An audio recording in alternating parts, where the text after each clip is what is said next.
The big story. This is the big story. Diplomatic fault line. The role of diplomacy in international politics that shapes relationship, sovereignty, and peaceful coexistence among nations. This first edition of Diplomatic Fire focuses on the real question: the role of diplomacy and geopolitics in international crisis resolution. The recent armed conflict between Iran and Israel took a new turn when, in the middle of negotiation brokered by Qatar between Iran and its U.S. team, led by U.S. envoy Steve Witkoff, having so far showed promising discussion, as the earlier stated, days after few meetings to reach a truce.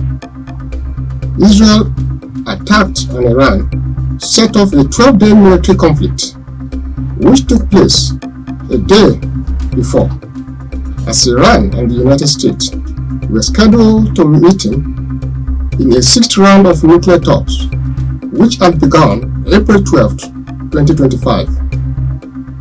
The supposed sixth round of series of that negotiation never took place, for the negotiating team to have reached a truce, without resorting to a military option. After Trump has given up 60 days failed diplomacy, the negotiating team was scheduled to meet on the 14th of June 2025. Before now, Trump had insisted that Iran must make a deal, that time is running out on the Iranian regime, as he abruptly arrived from the White House G7 meeting held in Canada, leading to what looks like a diplomatic quagmire, as Israel's first strike on Iran took a twist. On the dawn of 13th June 2025, Israel launched a devastating military campaign on key Iranian military and nuclear facilities, using over 200 fighter jets, changing the Middle East equation dynamics. The operation was impressive, broad in scope. In the opening hours of the war, as Iran military leadership were unable to defend Iran with incapacitated air defense, in which Israel air and ground forces succeeded in assassinating some of Iran's prominent military leaders, nuclear scientists, politicians, and decapitating or destroyed Iran's air defenses, radars, missiles, and some of its nuclear and military facilities were before now being infiltrated, as Israel intelligence agency Mossad had covertly taken out most Iranian air defenses, then launched hundreds of airstrikes throughout the war, in an operation which Israel Prime Minister Benjamin Netanyahu codenamed Operation Rising Lion. Iran retaliated with waves of missiles and drone strikes against Israel cities and military sites. Over 500 ballistic missiles and more than 1,000 explosive drones were launched by Iran in the course of these military hostilities. Iran allies, the Houthis in Yemen, also fired several salvos of missiles at Israel in an adjunct of the Red Sea crisis. The United States, with our military assets deployed, 2 aircraft carriers and its strike groups stationed in the Gulf Sea to defend Israel against Iranian missiles and drones.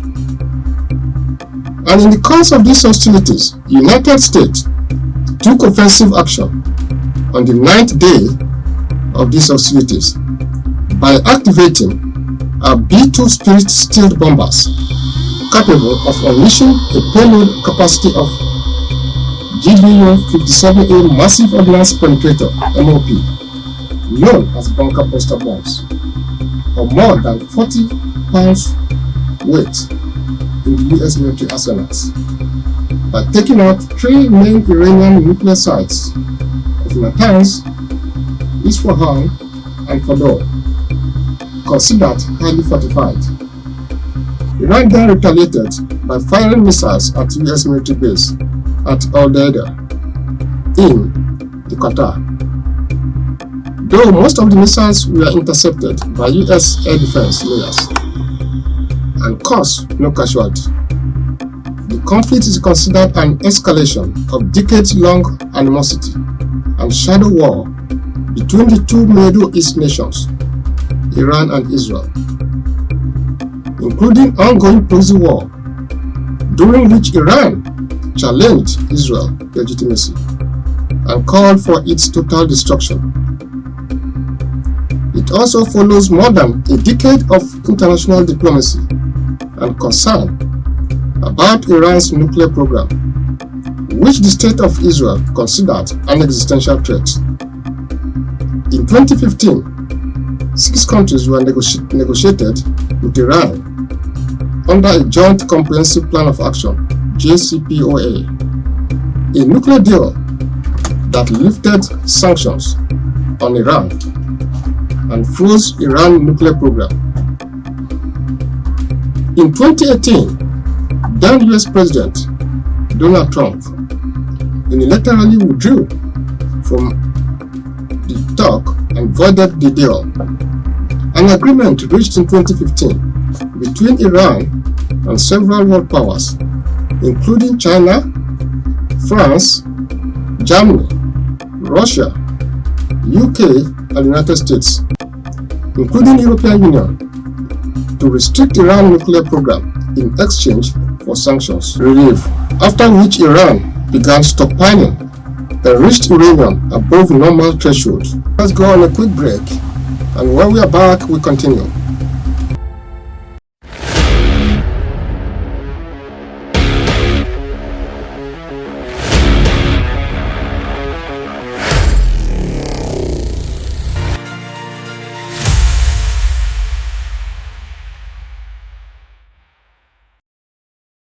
Welcome back. And the International Atomic Energy Agency, IAEA, lost most of its ability to monitor Iran nuclear facilities as agreed under the Joint Comprehensive Plan of Action.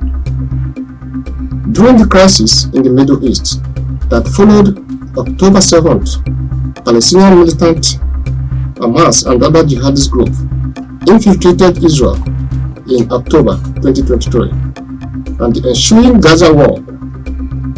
Israel weakened Iranian proxy groups such as Hamas in Gaza, Hezbollah in Lebanon. Direct conflict between the two nations actually began in April 2024, when Israel bombed the Iranian consulate in Damascus, Syria, killing top Iranian military officials, and the countries traded missile strikes in April and October 2023. On the 12th of June 2025, International Atomic Energy Agency (IAEA) passed a resolution drafted by United States, United Kingdom, France, and Germany that declared Iran non-compliant with its nuclear obligations. With that, Israel began a pre-dawn strike on the 13th day of June 2025, which reportedly involved IDF commando units and Mossad operatives operating in Iran, killing several of Iran's military top brass, such as IRGC Chief of Staff Mohammad Bagheri, Revolutionary Guard Commander Hussein Salami, IRGC Aerospace Force Chief Amir Ali Ajadeh, and IRGC Deputy Force Operations Mehdi Rabbani, and others, followed in the Islamic Revolutionary Guard groups. At least 10 leading nuclear scientists and civilians were also exterminated and wounded, with estimates ranging over 1,000 casualties. The war saw internet blackouts by the Iranian government, tightened sponsorship and censorship in Israel, and tens of thousands of Iranian and Israeli civilians were displaced. Israel and US airstrike damaged the nuclear facilities at Natanz, Isfahan, and Fordo. Israel also hit a missile complex near Tabriz, Kermanshah underground missile facility, and IRGC facilities near Tehran and Iranshah, as well as a hospital in the first wave of Iranian retaliation included. About 100 missiles and 100 drones were overwhelmed Israel's multi-layered air defenses. Those and later retaliation strikes that hit Israel military and government sites, including America's interests, civilian apartments, and the university, were hit, including a hospital, were also hit by Iranian missile. The attack claimed to have killed 28 civilians in Israel, while recent figures from Iran claimed that over 1,060 people may have lost their lives in the 12-day conflict. Casualty figures from the recent Iran conflict with Israel might hit above these figures. Iran nuclear enrichment facilities were greatly damaged, but its stockpile of enriched uranium was likely moved, according to sources in Iran, and Iran likely retained most of it. A U.S. military intelligence assessment after American strikes claimed that Iran's nuclear program may have been set back for only a few months. Iran parliament threatened to suspend cooperation with International Atomic Energy Agency, IAEA. In summary, Iran regime had continued to maintain that despite uranium enrichment level reaching 60% as alleged prior to the US bombardment, it is mainly for civilian purpose. Let's go on a quick break, and when we are back, we continue.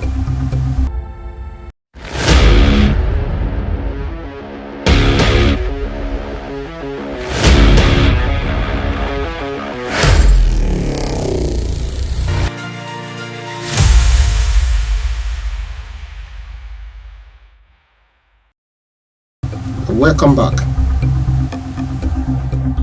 The 12-day war kicked off with Operation Rising Lion, which saw Israel attempting to derail Iran's nuclear program by striking Tehran's enrichment facilities. The Israelis also orchestrated Operation Red Wedding, which saw 30 top Iranian military chiefs killed in a near simultaneous blaze, as Tel Aviv sought to root out the country's strength and military entirely. The United States joined the Israeli bombardment campaign against Iran with Operation Midnight Hammer.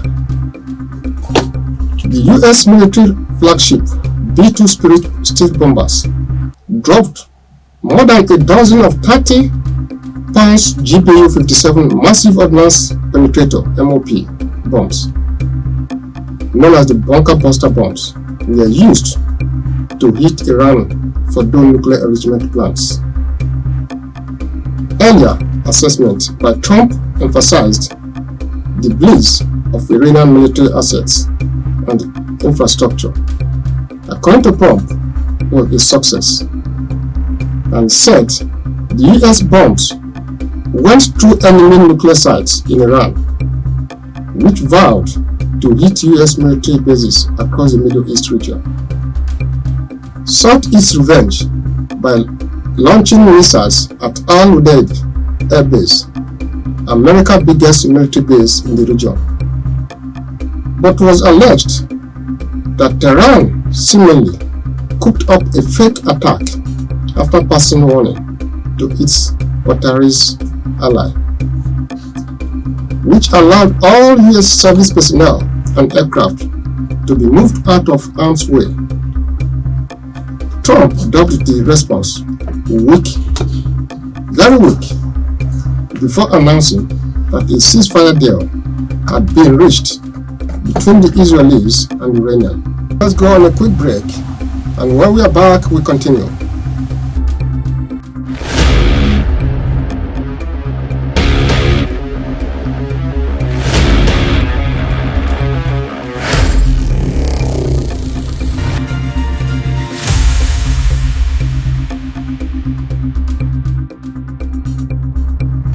Welcome back. However, the International Commission of Jurists and some other legal scholars saw the Israel strike on the 13th of June 2025 as a violation of international law, while the United States and United Nations and most other countries expressed deep concern over Israel's strike and call for de-escalation. As the conflict rages on, the initial strike by Israel were condemned by most of Islamic majority and Arab states, including Jordan, Pakistan, Turkey. Israel's strike were also condemned by countries like Armenia, Brazil, China, Cuba, South Africa, and Russia. Meanwhile, Argentina, Germany, Ukraine, and the US said the strike by Israel on Iran nuclear and military facilities were justified to prevent a nuclear proliferation and said Iran should agree to a nuclear deal promptly. In international crises, diplomacy remains, as often said, to be the best and the best option rather than the military option. Reportedly, the US was said to have greatly depleted its own arsenals and missile defenses in the process of shielding Israel, and as such incurred unprecedented cost exceeding over $800 million. United States Joint Chief of Military Staff said, having launched such strike on June 21st, 2025, it is one of the most complex and devastating air campaign in history of America against Iran nuclear facilities, codenamed Operation Midnight Hammer. Using the military-coordinated B-2 steel bombers, submarines with Tomahawk missiles capabilities, positioned at the Persian Gulf waters, and over 120 supporting U.S. aircraft carrier strike groups, targeting Iran's hardened nuclear facilities in an operation under 15-25 minutes. In breaking down every phase of this operation, the deception plan that fooled foreign satellites, the B-2 Spirit bombers launched from White Man Air Force Base, area refueling over the Atlantic, and the stealth fighter bomber sweeps that neutralized Iranian air defenses. And with this, you will see how precision air power, electronic warfare in perfect sync were used to destroy Fordo, Natanz, and Isfahan nuclear facilities of Iran with a zero coalition losses. It was a tactical technology, flawless execution of a modern warfare. But in all this crisis, the United States President Donald Trump assessment said it was all a complete success. But he later managed to broker a shaky deal and a 12-day ceasefire deal between Iran and Israel in a frantic furor of a telephone diplomacy on a Monday night, with the US President pressuring Israel to accept a truce, while Qatar urged Iran to sign up.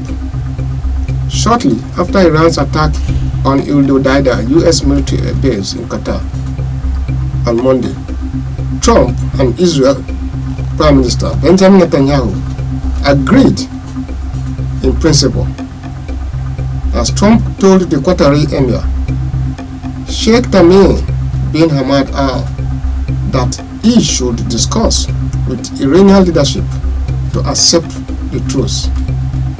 that he, Trump himself, has convinced Israel to agree to a ceasefire and a truce.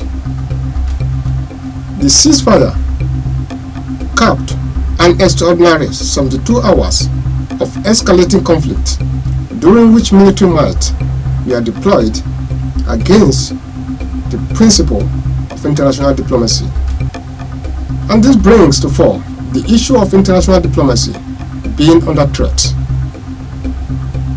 So in conclusion, do follow us on all our social media platforms, and with this analysis we conclude this very first edition of Diplomatic File.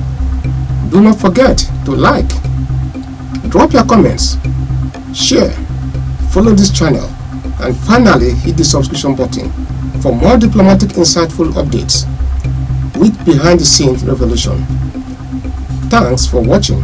My name is Chris Ejiofor.